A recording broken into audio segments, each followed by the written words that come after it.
Përshëndetje gjithëve, jemi në podcast, jemi në Radar, do të flasim për një dosje që edhe pse është për te Atlantikut në SBA, dosja e Jeffrey Epstein, ish financierit të njohur amerikan.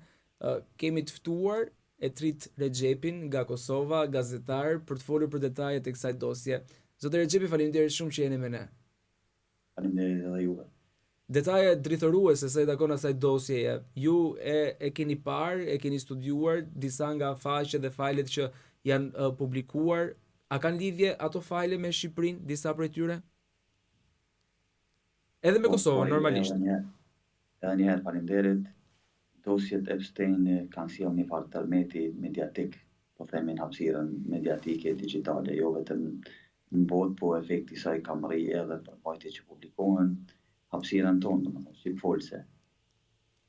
Përmbajtjet janë numëri i madh, me sa jam ndjeni, me sa kam arrit shoh, ka numër të madh emailave, dosjeve që janë publikuar, konfirmuar ose të pa konfirmuar, pasi që janë numër i madh dhe nuk e di nëse kanë arrit shumica e tyre që të lexohen, që të studiohen apo të shikohen. Në Kosovë ka pas disa publikime të emailave që përmendin emra figura që lidhen me Kosovën. Është përmendur ish presidenti i Kosovës Bexhet Pacolli, që është përmendur në një korrespondencë të një, po themi, konsule e nderit që princesh tajlandeze, e cila ishte emëruar si konsule e nderit në vetrinë e Tajlandës. Bëhet fjalë për emaila të dërguara në vitin 2012. Kjo princesha përmendet në ato dy emaila, ku në njëra nga emailat, korrespondencat përmendet Bexhet Pacolli dhe në tjetrën shkruan presidenti i Kosovës, po mediat në Kosovë, në gjuhën shqipe, kanë raportuar që duke ndërlidh faktin që emaila është dërguar në vitin 2012, kanë supozuar se bëhej fjalë për presidentën e atëhershme të vendit, zonjën Atifete Jahjaga. Këto janë pak a shumë ato lidhje që janë bërë me Kosovën, se ta themi Kosova, Shqipëria janë lejtar të vegjël në skenën politike ndërkombëtare, edhe më shumë mediat ndërkombëtare, po dhe në vendin tonë janë fokusuar te emrat e liderëve të mëdhenj botëror ose politikanë, ta themi që janë përmendur në korrespondencat e Epsteinit, të cilat u bën publike nga Departamenti i Drejtësisë amerikan. Po ashtu ka pasur edhe disa dhëna që edhe kreu i opozitës në Shqipëri, zoti Berisha, ka qenë pikërisht i përfshirë në ato dosje. Po ashtu një ish diplomat i huaj fliste në korrespondencat që kishte me Epstein që në Tiranë ka plot vajza të bukura. Besoj që e keni lexuar dhe i parë këto. Në aspektin me Berishën nuk është se i kam parë, i kam dëgjuar, po kjo me këtë vajzën diçka po më kujtohet, po nuk e di, nuk jam fort në ndjeni. E di që Lajçak, që ishte kryenegociatori në bisedimet Kosovë me Serbinë, është parë që ka pas korrespondent me Epsteinin, domethënë, edhe gjë që shkaktoi edhe tërheqjen e tij nga pozita që e mbante këshilltarit kryeministrit slovak. Kredibiliteti i Lajçakut gjithmonë është diskutuar në Kosovë, edhe gjatë kohës sa ka qenë negociator, për shkak se vinte nga një vend që nuk e njeh pavarësinë e Kosovës. Edhe përmendja e Lajçakut prapë për rikthimi i tij këto dosje që është përmend, ka rikthy në Kosovë diskutimet që vinin përsëri në dyshim kredibilitetin e tij gjatë kohës sa ishte kryenegociatori negociata. Por Berishën nuk është që nuk e kam pa. Dje pash një që përmend një vini Berisha 43 herë, që ka kompani raportim, po nuk jam fort në ndjeni shumë saktësisht. Po ashtu lidhur me këtë dosje, cilat kanë qenë detajet më drithëruese që kanë bërë bujë të madhe botërore në SBA, kanë shpërthyer protesta të shumta. Po, sa di ato detajet që po përmenden janë pak të ndjeshme. Numri i madh i dosjet që janë publikuar edhe pamundësia për me verifiku, po e bën edhe më të lehtë pastaj edhe publikimin e materialeve tjera që mund të mos kenë lidhje me to, po që me mënyrat e reja të ndërhyrjeve në fotografi, manipulimeve ndryshme, tash nuk po dihet, ta them drejt, nuk po dihet cila është e vërteta, cila është e pavërtetë. Ka filluar një numër i madh i publikimeve në media sociale, po flas jo për mediat tradicionale edhe këto që janë media shkruara kritikë. Po bëhet fjalë për publikues ndryshëm, cilët tani nuk e di për qëllime të veta, për qëllime sensacioni apo edhe manipulime ndryshme, po publikojnë përmbajtje që i lidhin me Epsteinin, po që jo nuk janë të vërteta, pra që nuk ka prova të besueshme për ato çështje. detajet tjera më shumë rreth se çka përmbajnë nuk e di. Është një, ta themi, interface, një domain, gmail.com, që është kriju nga disa programer, që nëse hyn e klikon e sheh, është kriju në formën e një interfejsi se si do të dukeshin emailat e Epsteinit, po sikur korespondencat e tij. Momentin që hyn aty, pak a shumë mundesh me kliku me pa se çfarë do emailë që ti e gje. Po është interesant se ato raste që i përmenda, domethënë me Yahyagan edhe që është përmend Yahyaga, që është supozuar që është Yahyaga, edhe Behçet Pacolli, ato emaila unë nuk kam arritur t'i qasem direkt, vetëm i kam parë në raportimet e mediave serioze në gjuhën shqipe në vendin tonë. Po ka emaila që nuk po arriti qasesh direkt. Qartë, por shohim po ashtu tek ata emailit, tek ata fajle që ka pasur dhe tek videot e publikuara, Jeffrey Epstein ka pasur korrespondenca, takime, video edhe me zotin Trump, po ashtu Bill Clinton, Hillary Clinton do të raportojnë në Kongresin Amerikan sepse janë përmendur pikërisht në këto dosje. Çfarë detajesh dihen rreth këtij drejtimi?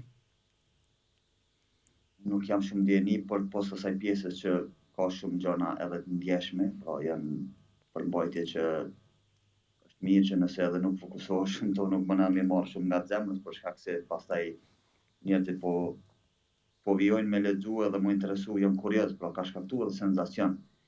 Në rastin e Trumpit edhe të Clintonit, po është gjithmonë figurat e rëndësishme, sjellin vëmendje, sjellin ku digjon, sjellin ndoshta edhe interes edhe nga mediat, po edhe nga publiku, të dihet se në çfarë rrethanash mund të jenë përmendur ose në çfarë rrethanash mund të jetë lakuar emri i tyre. Është paralajmëruar, me sa di edhe unë, dëshmia e familjes Clinton para Kongresit për këtë çështje. Tash mbetet të shihet se çfarë do të ndodhë. Me sa e di nuk ka ndonjë akus ngritur për këtë rast, pavarësisht edhe njerë po them materialit ngjeshëm ose gjëra ngjeshëm që shihen në ato korrespondencat e Epsteinit. Mbetet shihet se çka pritet të ndodhë ditët e ndjen. Ka pasur edhe shumë konspiracione, disa prej të cilëve organizata ku ju punoni edhe i ka bërë fact-checking, siç ka qenë lidhja paktën konspiracion gjithmonë që e lidhte figurën e Nën Terezës pikërisht me këtë dosje, por kanë rezultuar që kanë qenë të pavërteta, apo jo? Po, ka qenë një akuzë, ka pretendime që janë rikthyr dorën zemër për Nën Terezë, se ka pasur edhe më herët pretendime të tilla që e lidhin Nën Terezë me trafikimin e fëmijëve, edhe publikimi i dosjeve Epsteini riktheu prapë pretendimet e njëjta edhe për Nën Terezë, që ishin publikuara fillimisht në gjuhën angleze, më pas u përkthyen, pasi se ishin përkthyer me komplet njëjta edhe në gjuhën shqipe. Me ato materiale që atë ka pasur në dispozicion, jam munduar që t'i hedh poshtë ato pretendime, jo për idealizu ose mitizu ose demonizu figurën e Nën Terezë, po thjesht për t'i lënë hapësirë të vërtetës që qëndron për personalitetin e figurën e saj. Pse u bë pikërisht tani publikimi i këtyre videove, i këtyre fakteve, i këtyre materialeve? Nuk e di, ka shumë diskutime. Është interesant edhe fakti që tash po mundohen edhe të propagandohet në emër të atyre figurave që përmenden ose në rolit të zëm ka pretendime që Rusia po mundohet që ta shfrytëzojë këtë situatë që të bëj propagandë në drejtim të Shtetet Bashkuara të Amerikës për shkak përmendjes liderëve të saj në këto emaila. Po është goxha një histori në vetë ajo çështje, duhet ndoshta pak kohë për me ardhe përfundimi sepse është publikuar. Efektin e ka pothuajse të ngjajshëm njëjtë me ato dokumentet e WikiLeaksit që patën publikuar atëherë. Është interesant, ta them drejtën. Ndërsa po ashtu me interes është parë edhe fakti që zoti Epstein i filmonte, le të themi në thënza viktimat e tij, një gjë të ngjashme kemi parë edhe këtu në Shqipëri me zotin Agasi, nuk e di nëse jeni i adeptuar me lajmet që ndodhin këtu. Zoti Agasi ka pas lidhje me Akshin dhe shpeshherë ku kishte takime me drejtues të lartë i filmonte këto takimet. Shikonin ngjashmëri gjithmonë nëse keni dieni lidhur me këtë rast? Jo, për këtë rastin konkret nuk kam dieni. Vetëm di që Epsteini është dënuar, këtë kohë sa ka qenë gjallë. Është dënuar nga gjykata e SBA për trafikim fëmijësh, për vepra më duket që i ka kryer vitin 2002 deri në 2005, diçka e tillë. Për më shumë detaje nuk jam në shumë dieni, po ngjashmëri mund edhe të hasem, po kjo nuk e konfirmon që mund me pas lidhje do e mos me njëra tjetrën. Po besoj kështu, të paktën nëse nuk konfirmohet. Derisa vjen konfirmimi, po mundesh me. A do priten surpriza nga kjo dosje? Po mbetet të shihet, ta shohim se si po veprojnë institucionet shtetërore në Shqipëri, se një thash është situatë e ndjeshme. Ajo çka unë mund t'i bëj thirrje lexuesve, audiencës atyre që po përcjellen për shkak se tashmë është bëhe lehtë të qaset me informacione të tilla, sepse nuk po raportohet vetëm, nuk kemi qasje vetëm mediat në gjuhën shqipe, po kemi qasje mediat në gjuhë tjera, domethënë kryesisht anglisht.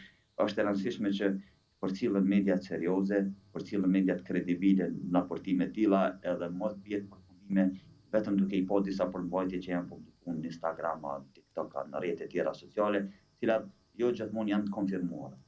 Është e rëndësishme që të dallohet opinioni prej faktit edhe burimet kredibile për atyre jo serioze, për shkak se është situatë e ndjeshme edhe pastaj mund shkaktoj telashe tjera, se nuk dihet kujt besohet, çfarë pretendimit i besohet. Si mund të shmangemi nga konspiracionet, duke qenë se jetojmë në një botë ku gjithsecili nga ne mund bie pre clickbait, siç një ndryshe fenomenit të klikimeve që bëjnë sensacione me tituj që shpeshherë janë të rreme. Është ta them drejtën, është e vështirë. Nëse je adhuruesi teorive e konspiracionit, është e vështirë për shkak se ka diçka që ti dëshiron me egon tënde me plotësu, duke përcjell përmbajtje të tilla. Por në momentin që e ki pak një dozë mendimit kritik që je në gjendje të shohësh gjanat ma me thellësi, ma me bësh pak më shumë pyetje, pra jo të jesh një konsumator i thjesht i përmbajtjes që e merr, po të ndalesh pak edhe ti jesh pak më kurioz, ose ne e themi dyshimi kompaninë tonë, organizatën ku punojmë vazhdimisht, bëjmë thirrje që dyshimi të jetë i pari në aspekt me përmbajtje që i sheh. Jo të dyshosh çdo gjë në kuptimin që të bëhesh skeptik pothuajse për çdo përmbajtje që e sheh, po ti jesh pak kurioz, ta shohësh a përbën fakte, kush e ka publikuar, çfarë kohë është publikuar, a është kredibil burimi i publikimit të kësaj përmbajtje, edhe a ka fakte në atë që e mbështet, a ka bazë, a ka prova, dhe më pas ta shohësh pastaj aja vlen është lajmi i vërtetë. Pra. Jo vetëm për teori konspirative, kjo vlen për çdo përmbajtje që e konsumojmë, se ta themi përmbajtje tashmë janë një lloj malli, kur e blejmë një vetur, bëhemi pak më kurioz me të, e shohim a vlen a sa ka të kaluar, a i mungon ndonjë pjesë, mund të jetë pak a shumë e njëjta qasje edhe kur konsumojmë përmbajtje. Normalisht tregu i lajmeve është goxha më i madh, përmbajtjet që i marrim në hapësirën digjitale është tepër më i madh, po nuk humbim asgjë nëse për një minutë, 2 minutë dalim edhe pak mendojmë para se të vendosim a besojmë apo jo një përmbajtje.